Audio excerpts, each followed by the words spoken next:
Olá, sejam todos muito bem-vindos ao último dia do Highlights do AIC 2025. Sou o Fábio Porto, tenho o prazer de estar aqui com a doutora Selene Pinheiro e o doutor Lucas Mella, falando sobre os principais pontos desse último dia, né, que foi imperdível. Então, primeiro, gostaria de agradecer a Lili, nossa patrocinadora, que facilitou e permitiu que esse Highlights acontecesse, mas que a nossa opinião é independente. Então vamos lá, Selene. A gente teve uma plenária hoje, importantíssima, né, com a doutora Jill Livingston. O que você pode falar para a gente dessa plenária sobre prevenção? Fábio, ficamos aqui até o finzinho. Só tem o pessoal do staff aqui para trazer as mais quentes novidades, né? A gente estava esperando muito a plenária, a fala da Jill Livingston, pensando que viriam novos fatores de riscos, né? Mas não vieram novos fatores de risco. Ela explicou porque o sono não entrou como um fator de risco, porque é um fator multifacetado, com muitas variáveis, né? Parece que o sono, ele prediz risco quando associado à obesidade. Isoladamente, ele não tem tanta diferença, né? Mas ela destacou a importância de cada um de nós atuar como agentes que falem sobre prevenção, principalmente em países como os nossos, né, de baixo desenvolvimento socioeconômico, e ela deu destaque para uma pesquisa brasileira, para a pesquisa da Cláudia Suemoto, que nos enche muito de orgulho, falando do impacto dos fatores de risco, que subiram para 59,5% de impacto. Então, isso é extremamente relevante e nos dá muito orgulho de ver a ciência brasileira em destaque. Então, assim, eu também aqui, nominalmente, parabenizado por a Cláudia Femoto, né? Então, uma pesquisadora aqui que a gente, né, tem amizade pessoal, a gente conhece muito ela e é uma pessoa fantástica. Então, parabéns, doutora Cláudia. Vamos lá. Algum ponto, Lucas? Também parabenizo a Cláudia, citação aí numa plenária muito legal do AIC. E em relação à fala da Livingston, eu vou destacar também a associação dos fatores de risco, né? Ela mostrou que não só há um efeito aditivo, mas também um efeito sinérgico de um fator de risco potencializar outro.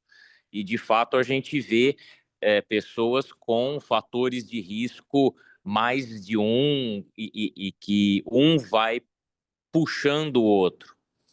E o contrário também é verdadeiro. Uma simples intervenção, ela pode afetar primária e secundariamente vários fatores de risco, tendo também uma ação sinérgica em relação à prevenção de incidência de demência. O exemplo que ela deu foi a atividade física, que vai atuar em fator de risco cerebrovascular, isolamento social, depressão, e aí a gente tem um ganho potencializado em relação a uma intervenção sobre vários fatores.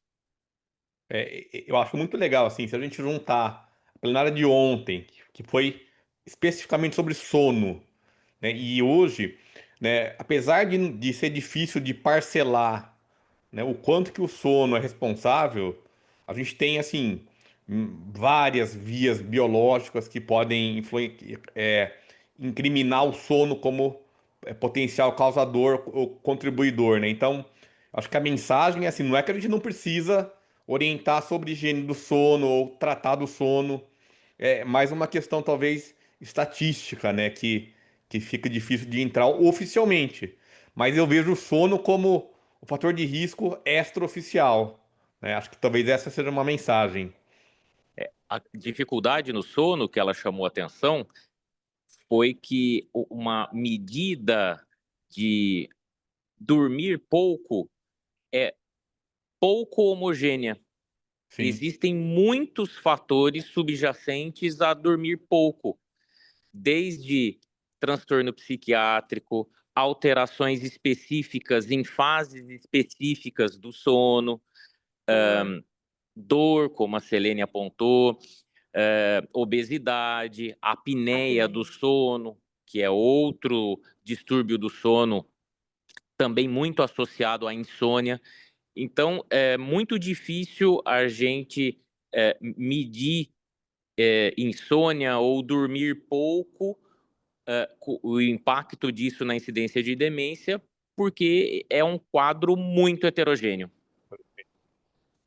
Vamos lá. Então, olha, último dia, né? Então, a gente vai agora pedir as pérolas.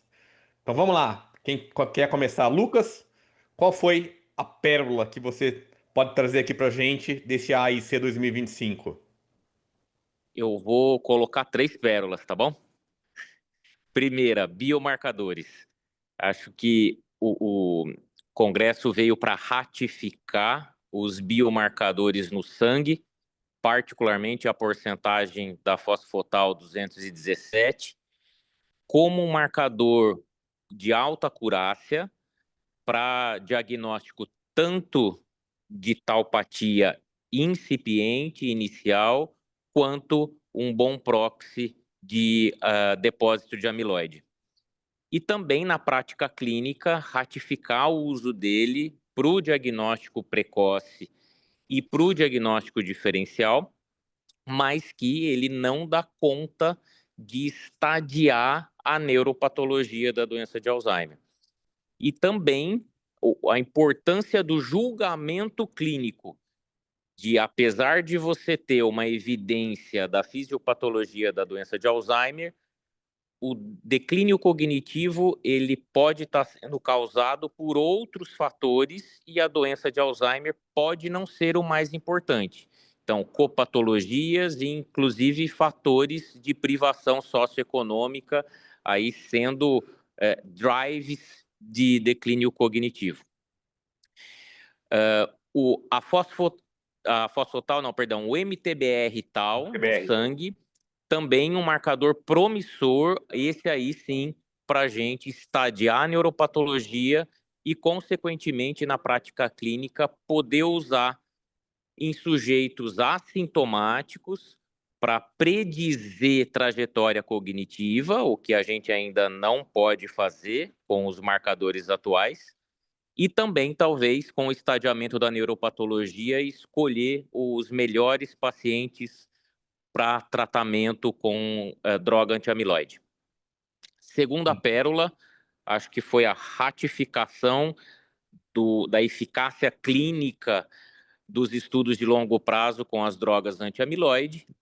E a terceira pérola, mais drogas antiamiloide para subgrupos específicos, particularmente pacientes com homozigose do alelo Y4, que, pelo menos no Brasil, não podem usar drogas antiamiloide devido ao risco de ARIA. Vamos lá. Selene, nossa Bom, foram presidente aqui da Abras muito... Nacional. Obrigada, Fábio.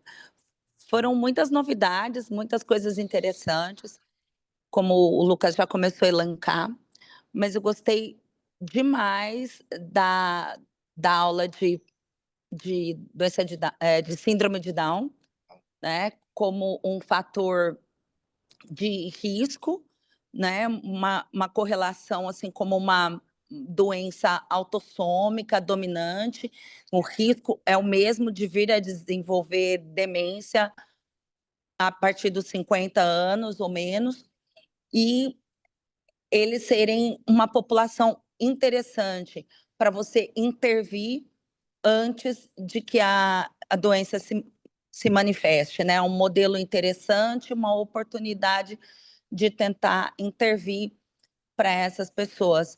Gostei demais das possibilidades da mesa que teve com a Organização Mundial de Saúde, com o pessoal do Ministério da Saúde do Canadá e dos Estados Unidos, onde nós tivemos grandes oportunidades de discussão de colocar a situação do Brasil e de ter novas ideias e estreitar laços para que a gente possa construir finalmente o nosso Plano Nacional de Demências.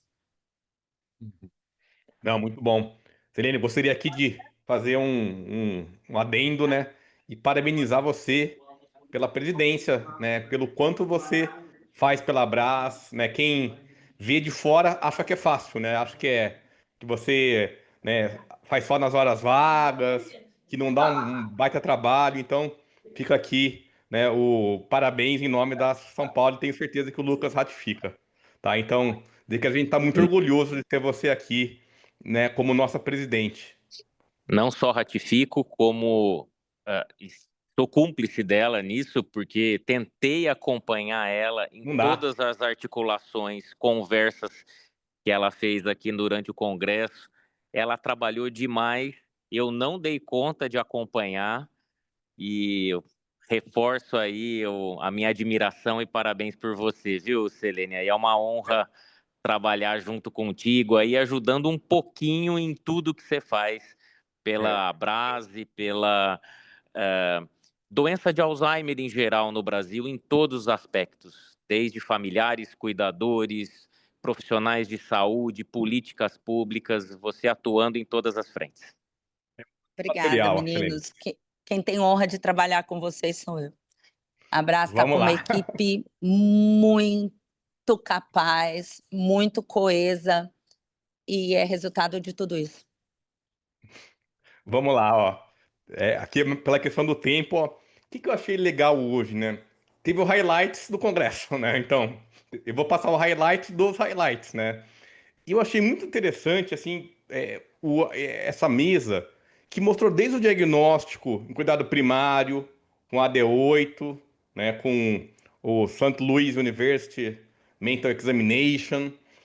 A definição biológica foi uma aula muito legal. Falando nisso, ó, no dia 6 de setembro vai ter uma live sobre critérios diagnósticos. A gente vai falar sobre isso.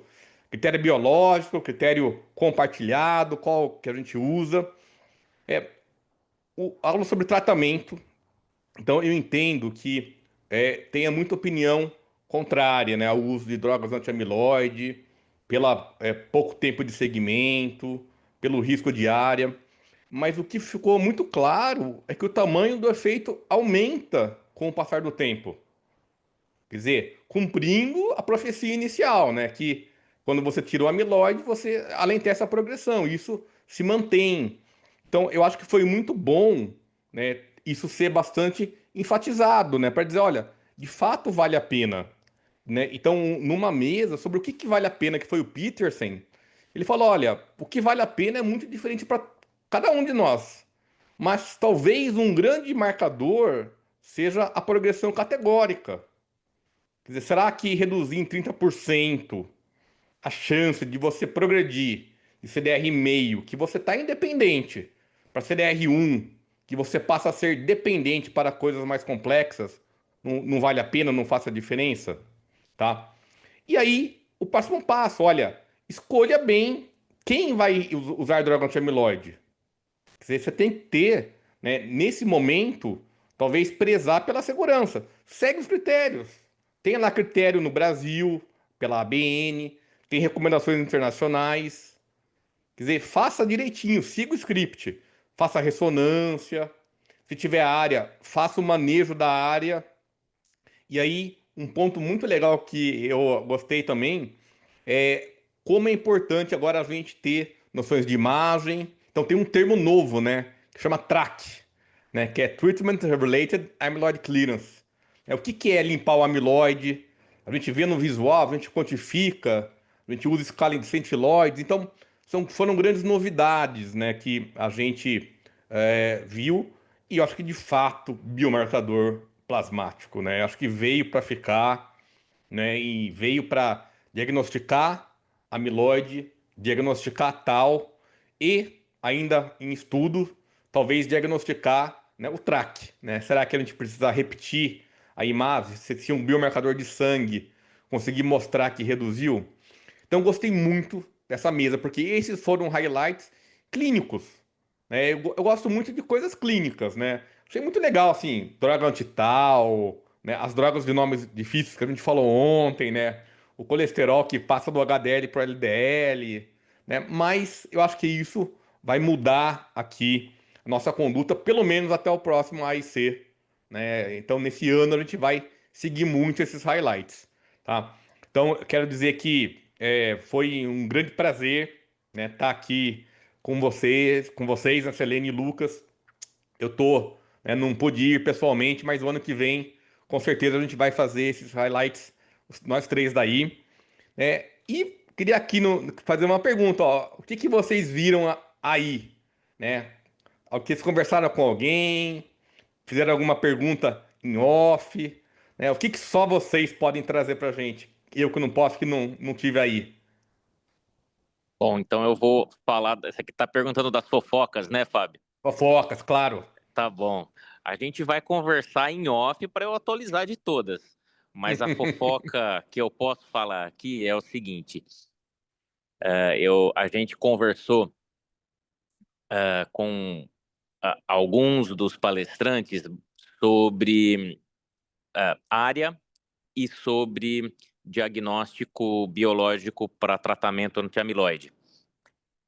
E um ponto que foi questionado, e é para a gente pensar, é que, embora não seja aprovado ainda no Brasil o diagnóstico por sangue, se você comparar a acurácia do diagnóstico com fosfotal 217 no sangue em relação a PET amiloide quantitativo versus análise visual do PET amiloide, o sangue ele é mais acurado do que a análise visual do PET amiloide em relação à quantificação do PET amiloide. Então, fica a pergunta, e aqui aqui no Canadá e nos Estados Unidos, eles já estão indicando a fosfotal 217 como um marcador não só de triagem, mas confirmatório para iniciar anti-amiloide. Em relação ao área, tem a ver com como manejar o área, e eles estão usando corticoterapia e tentando de novo o tratamento com droga anti-amiloide depois da resolução do área E.